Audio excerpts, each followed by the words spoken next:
Good evening, everybody. This is Dr. Bill with how to turn La La Land and Zero Land into one land or two land. Now, unless your name is Jesus, like the guy behind me here, you're not going to be able to get students to go from La La Land to two land or three land or four land. So that's why part one is just how to help the students understand how to have the basic structure that have basically a central idea. Since we're talking about elementary, fifth grade today, an example of evidence in the body that you take the time to explain, or two or three, and then an ending of some kind. Okay. So one of the problems is that the students don't even know where the prompt page is. The fifth grade was the almost 48, almost half of the students in fifth grade this past year got zeros. And so I felt and feel that I need to go through each one of these grade levels like I've been doing and show you some tools from my mini binder and my Dear Doc binder and other sources that will help you clear up a lot of confusion with your students about how to respond with the basics. So if you look at my head, I'm wearing glasses. Okay. Now, when I take off my glasses, the world doesn't change, just the way I see it changes. Well, if I write a story about myself on an ECR prompt,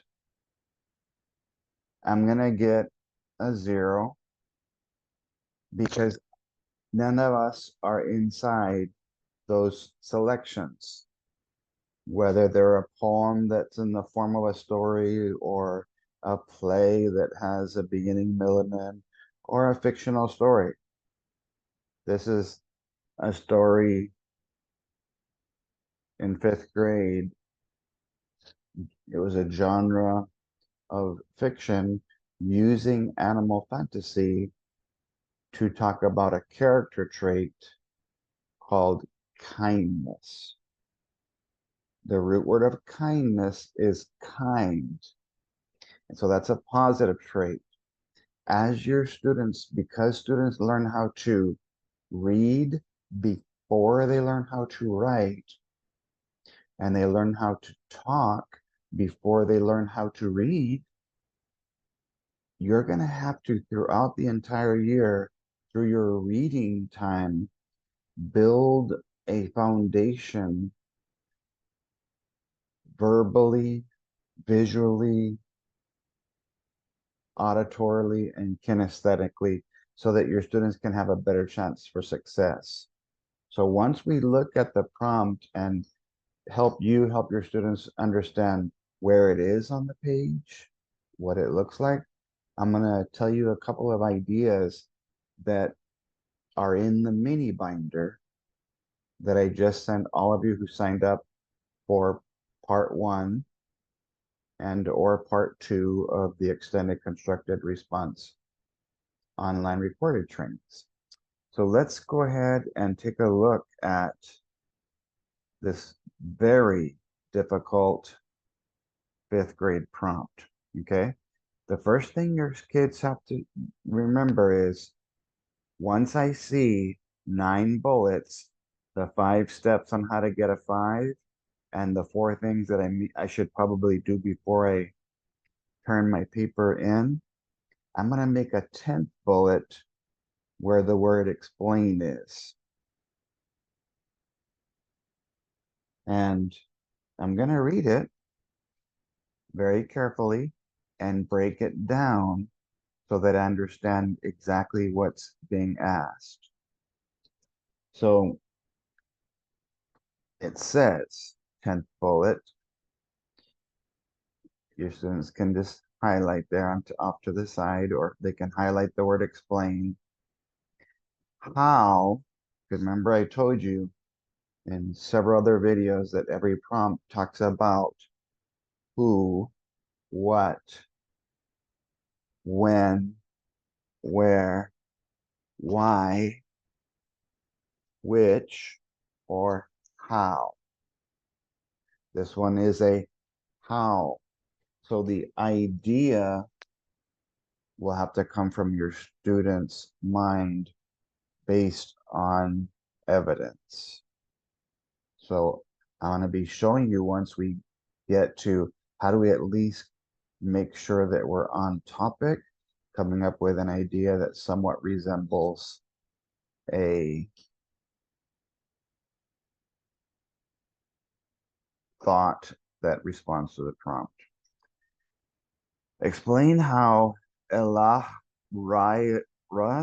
kindness, positive character trait, helps him, not anyone else, not a snake we're going to meet,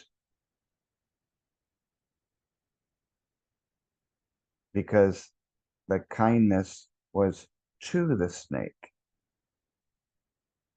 It wasn't help. It wasn't help. They didn't ask how it helped the snake. They didn't ask how it helped a fox, which is the antagonist in this story throughout the selection. So, number one, pre-writing activity and ongoing reading activities. Number one, have your students say and do kind things each day for others, and have this discuss or have class discussions, allow students, 3 or 4 students each day, to share one act of kindness and give evidence that proves that it was a positive thing.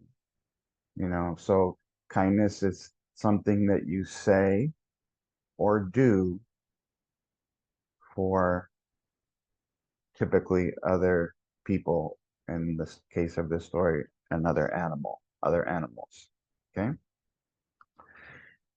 When I began teaching, I started doing dialogue journals with my kids.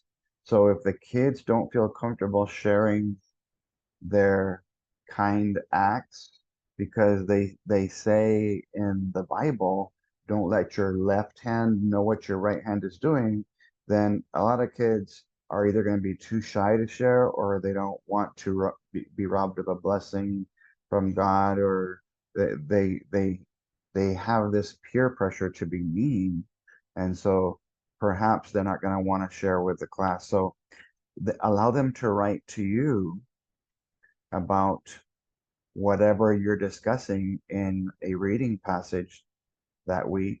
And since we know as teachers, oh, this next week's prompt is going to be about kindness. And so I'm going to introduce the concept of kindness, meaning positive things that we do or say for someone else. And then they can write to you telling you their things, and it'll just take maybe 2 or 3 minutes. Have them do their best to practice grammar in this 2, 3 sentence response to your question about how they showed kindness that day. And then you can respond in writing. If they give you 2 or 3 lines, then give them 2 or 3 lines. And I know this is time consuming, but sometimes, unless the student can see that you relate to him or her, they're not going to relate to some prompt about some weird animals that they never met or never even cared about. So relationships before relevance. How is this, how is kindness relevant in this story? No. First, how is kindness relevant in my life? How am I showing it?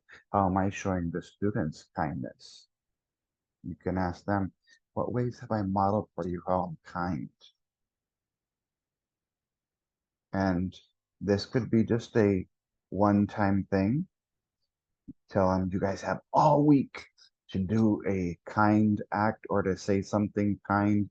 But because some of the kind acts in the selection are going to be vague, meaning I have no real idea what it is, and one is very specific, you're going to try and get them to be as specific as possible. And I'll show you that. Okay. Number two, all throughout the year in reading, have a character of characters analysis. Okay. So if you got the mini binder, you actually already have a free head start. And I'll show it to you.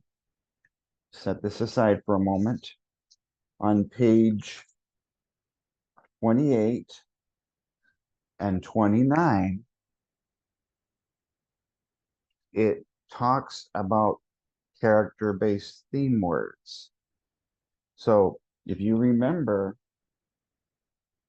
for fifth grade on the 2023 test, they said, explain how Kim showed determination throughout the story.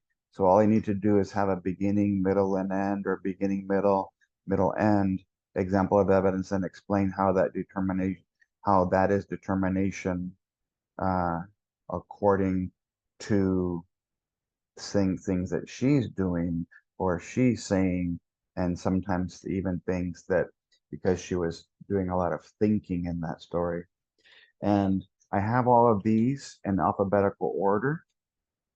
That way, if your kids have trouble with the alphabet or spelling, they'll have an easier time finding them. This year's fifth grade prompt was kindness. So if you, each time that you're reading a story, do a character analysis, and I'm going to show you page 23 of the mini binder for a second, understanding the characters. Who is who? What are their distinguishing features? What are their facial expressions, their body language? What are their emotions? Extra information. So this allows you to help the students understand about characters that they meet in literary nonfiction, stories, fictional, poems, or plays. Okay. So I have that page, and then I have the rest of the alphabet on page 29. But I've also got 2 rows empty where if you and your students, because we have a lot of different grade levels that we're talking with in this ECR training, find some other character traits, because I want you to notice most of these are positive. Sometimes there are going to be negative character traits that might come up. And so I think it's important to make sure your students understand the difference between positive character traits and how the characters are showing them through, like what I said, the understanding the character of the characters page, and then have, like, for this week, they'll write the name of the story in whatever they're doing with their binders or whatever you're having them take notes in or practice the strategies that you're teaching. So they would write about kindness of the character that they read about and how he or she is demonstrating kindness. And each week that they meet a new character, they will kind of study them a little bit. And so let me just read it so you can kind of see some guidance on a way that you could do it. As you read a story, poem, play, literary nonfiction, or other digest selections and passages, one of the words on the left column might come to your mind that reflects the personalities and or character traits of each of the characters. You can often infer more about a person by his words, actions, reactions, thoughts, attitude, emotions, opinions, and the way he views the world himself. That's what's commonly known as the voice of the character. So when I talk to you later, when we try to get to 3 land, 4 land, and 5 land about voice, I don't mean your student's voice coming out in their writing. I need them to find out the voice of the characters that they're reading and writing about, because that's going to add some depth to the quality. Use the second and the third columns to add new character and personality traits that you discover in characters throughout the year as you read. So that is on page 28 and 29, already established. And again, if you come up with one, find some that are not listed, then you could add them there and have them practice penmanship writing neatly.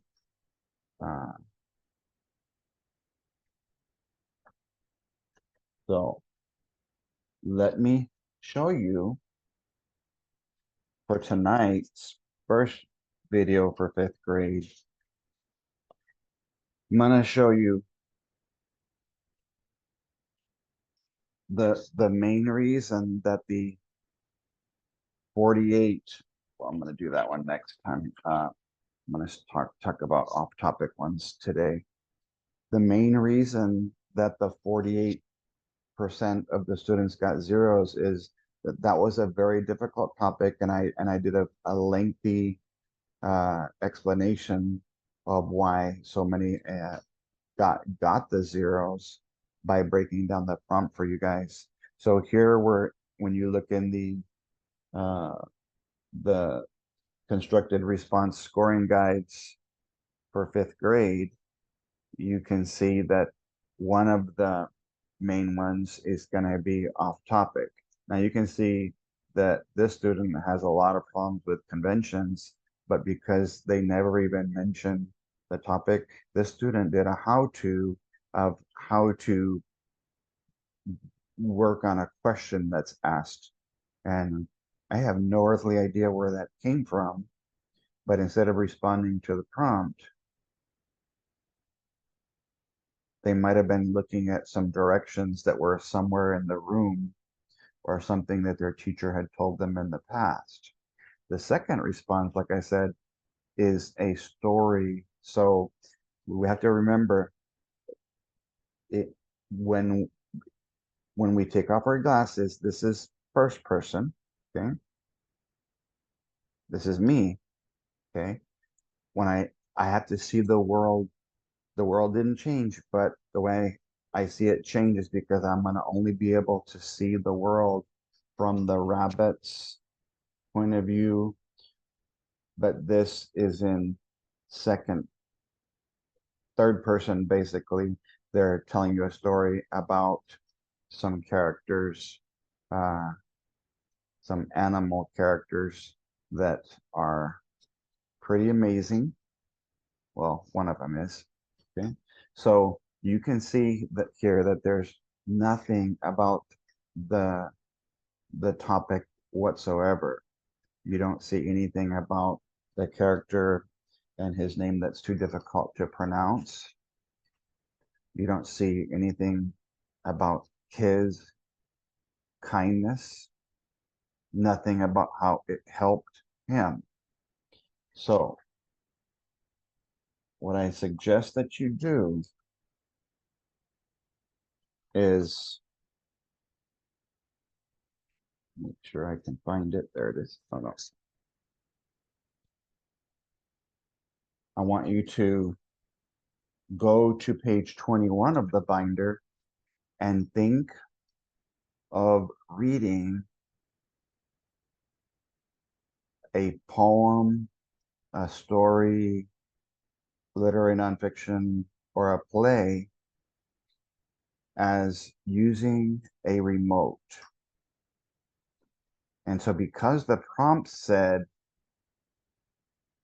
explain how the character's kindness helped him throughout the story, this green button, FF, means fast forward. We can turn on the remote, and we're either going to skip or fast forward past all of the details that don't have anything to do with his kindness. And then what we'll do is we'll slow down, we'll pause so that we can focus on his kindness and how it helped him throughout the story. Okay. Now, yes, you can repeat, you can restate, but if that's all you're doing throughout the entire essay, if each one of these 2, 4, 6, 8, 10, if these were 12 sentences and 10 of them all said the same thing, well, you really only have two good sentences. So yes, I believe that these kind of students that are completely off topic are going to have to be taught to restate or repeat the prompt words. And so that's what I'm going to show you how to do. Okay. And what we're hoping will happen is that they will have their head like the pirate that from page 1 of our handout. Let me show that to you real quick.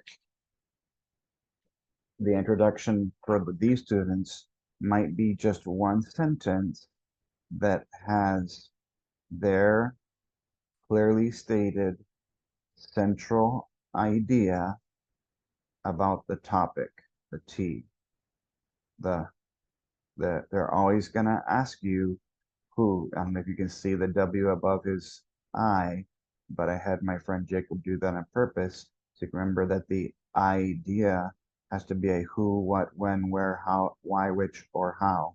So all those words end with a W, how, or start with a W, all the rest of them. So this would be one complete thought about the topic, but based on evidence that I can mark and highlight throughout the selection. So let's look at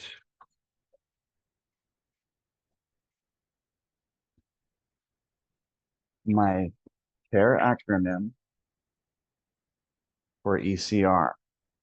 And I feel like this was probably needed by these kind of students who were completely off topic and some of the students who are getting zeros.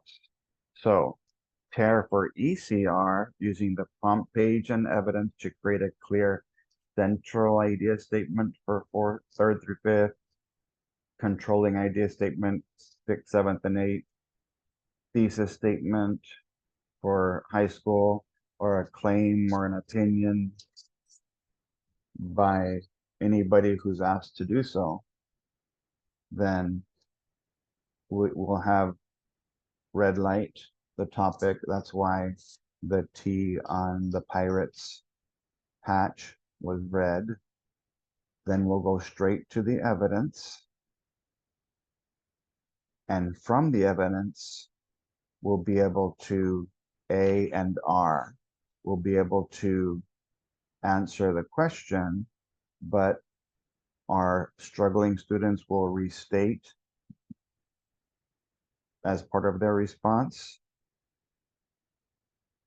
Our middle students will rephrase and our higher students will reflect. That way we're not all doing the same thing. The state says clearly state your central idea. It doesn't say clearly restate the prompt. No, that's just somebody's stupid acronym. So here is the topic. Once again, and you might do a preview and say, okay, this is a fifth grade. The genre is a story. It's animal fantasy, if you want to be more specific. The purpose of writing is going to be informative, expository. It says they want you to give information explaining whatever we ask you. So the T is for topic. And I want you to notice if the students get an or statement like third grade did, right? Whether or not people should be rewarded for recycling, people should not be rewarded for recycling. Another third grade prompt said, describe the relationship between the boy and the pair of pants and how that relationship develops throughout the story, because that's a two-part prompt. Your kids would have to do both parts of the topic in order to do well, if that makes sense. So let's look at the topic. Explain how El-ahrairah's kindness helped him throughout the selection. All right. So E for evidence, tear. And for some of you, it's going to be tear because you probably shed a lot of them when you got your results back this past summer, because you thought kids were going to do so well, and in fifth grade, it wasn't you alone. It was half of the population of Texas. All right. So I'm going to go look for evidence first of kindness, because that was the first part. And then I'm going to look for evidence about how it helped him throughout the selection. All right. So here we go. First, I'm going to talk about the vague ones. Okay. In paragraph, I forgot to number it here. In paragraph number 1, and I did the play and fast forwarding so that I could get to all this. And so you can see that I highlighted everything that has to do with either the rabbit's kindness or how it helped him throughout the story. Okay. All right. Now, remember that I did say that too many students are forgetting to read the, think of the introduction. Also, the beginning part of your passage also has two I's, not for a topic and an idea, but I as in what are the instructions, and I as in what does it say in the italics. Well, this gets specific from the very beginning. It kind of gives you a map about where this story is going. The rabbit, El-ahrairah, is on a journey to find a solution to protect his home from a fox. So they give you a clue. So let's go back to my tier, whatever you want to call it. So he shows kindness in paragraph 1 by giving animals advice and helping them. He also shows kindness. The snake tells us about that. They said, you're a good friend and you help people with advice. And so the only thing that's added by the snake is that he's a good friend. All right. So kindness and being a good friend, they're somewhat related, but we don't know anything about how he showed that he was a good friend. They didn't, because all of this happened before the story started. And you can see that it's vaguely written here. He wandered everywhere he went. He gave animals good advice and help. Well, it doesn't say what it did, but this kindness back here does help him. So if you have kids who struggle, Do you want them to pick something vague or this specific act of kindness that actually happens that the author tells you about? So in paragraph 11, he gives advice to the snake about how to keep warm. That's a kind act. He didn't have to stop. His job was not to look for people to help and be kind to, but that was just part of his character. And so if you were to pick one piece of evidence for the kindness, I would probably recommend that you use paragraph 11, and you can paraphrase like I did there, or you can say in paragraph 11, when it comes down to adding the evidence, it states, "That is the reason you are cold," said El-ahrairah. "Your blood is cold. Snake, you need to bask in the sun as much as you can. When you can't, you'll feel sleepy, but when you can, it will warm your blood and make you lively. That's the answer to your problem. Sunshine." Okay? So, because of the advice in paragraph 12, you see that has a result. They lay in the sun for several hours more until the snake begins to feel active and ready to hunt for food. All right. So the kindness and the effect that it did have. He gave advice to this snake. Okay. Now,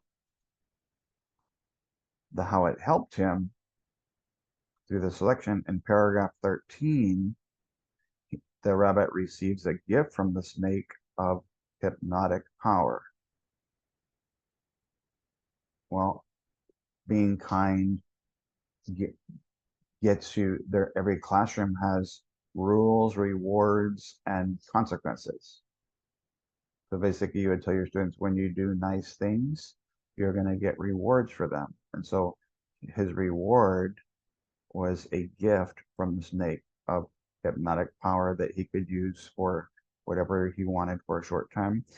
Paragraphs 22 and 23. How does it help him throughout the story? I fast forward in my remote. He uses the power to get the fox to leave the home. In paragraph 24, we find out that no other foxes come around. And so if you don't have to write all that stuff, but if they just write the word tear, remember, okay, what's the topic? What's my evidence that actually ties to the topic? And then we'll get into our answer. So you can see here that in paragraph 24, uh, it basically his friends were overjoyed to see him. The fox and his mate disappeared from the neighborhood. They must have told their story, for no other foxes took their place, and the warren had peace as we do now. So how did that help him? Uh, it kept him kept the fox from coming to their warren, their burrow, their habitat, which if the student didn't bother to read that warren would have gone right over their head. So there's the E for evidence, and I appreciate your patience. Okay. So they asked how. They asked how it helps him. Okay. So first you're going to start with teaching these students who are off-topic responders or that don't seem to be able to write a clearly stated central idea, controlling idea, or thesis. You'll have to start by restating some, most, or all of the prompt words. So here's one example on the left. El-ahrairah's kindness toward a snake and other animals helped him throughout the story by, and then my answer is how. Giving him the ability to speak to the fox and make him leave the warren forever. Period. At least you can see there's the act of kindness and there's how it helped him uh,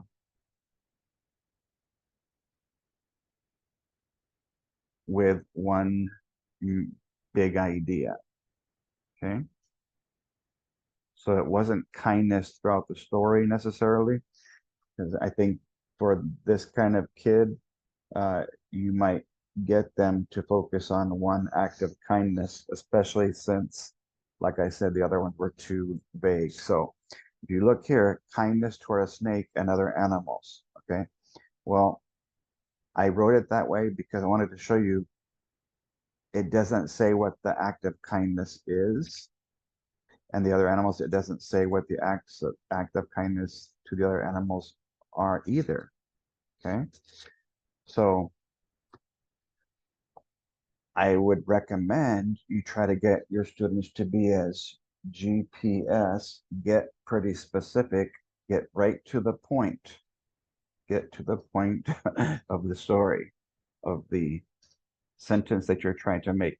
El-ahrairah's kindness of giving advice to a snake helped him throughout the selection by. So you identify the act of kindness. That way it turns something vague. You actually show the reader, I found the kindness. And how did it benefit him? By receiving a gift from a snake that he could use, that he used to get rid of the foxes. Because we learned that not only did that fox leave and never come back, but that all of them did. And so that is a way to help kids who are going off topic by making sure they, if in this restating, they would literally have to put the prompt here because it's on your computer and you know it's side by side with your responses. So what you want to do is make sure that they scroll the page that has the prompt to the same position and scroll the box so that they're right across from each other inside the screen, and your students just have to transcribe and type everything that's there to make sure they get the restating part. Then they have to, because they looked at evidence first, because I need you to understand that the central idea has to be based on evidence, not just the topic. You can't just say El-ahrairah's kindness helped him throughout the entire selection. No, there's no how. That's why there has to be an answer, not just a restating or a rephrasing of the prompt. Okay, so I hope that you like this. Uh, Tomorrow we're going to look at uh, the zeros and how to turn the zeros into a one, and the ones and how to turn them into a two. Uh, I look forward to working with you guys,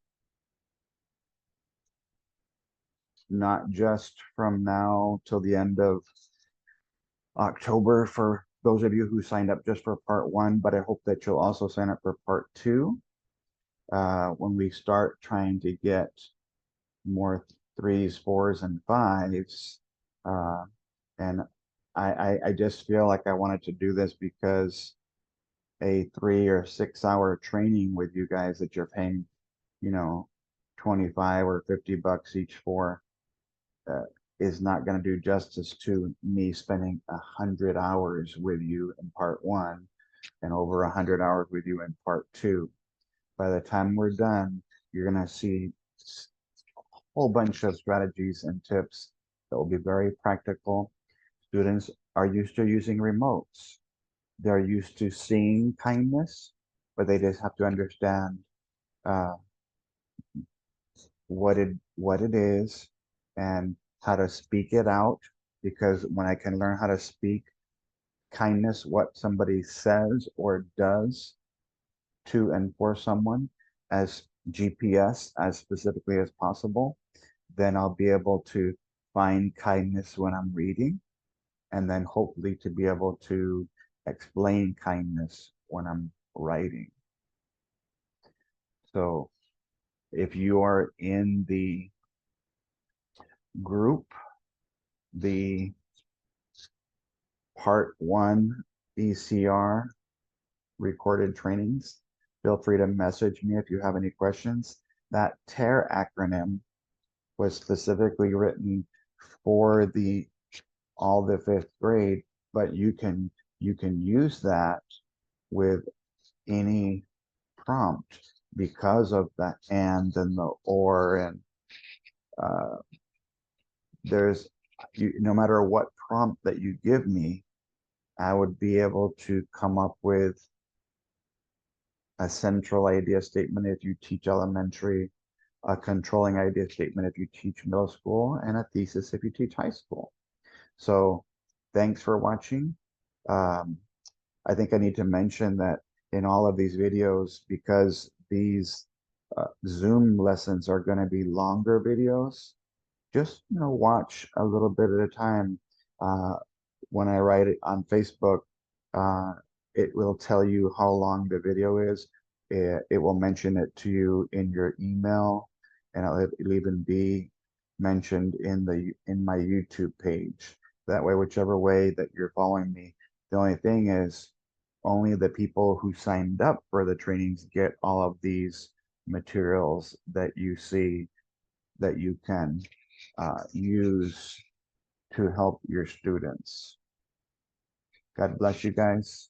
Have a wonderful rest of your weekend, since this is October 5th that I recorded this one, around from 9 to 9:45-ish. And we'll see you tomorrow on our next video on how to turn a zero for on-topic responses, but just for whatever reason, usually it's missing the idea about the topic in most cases. In other words, there's no head, there's just a body, and we can't have that. We can't have 48% of the students getting zeros. So God bless you guys. Love you. Have a wonderful evening.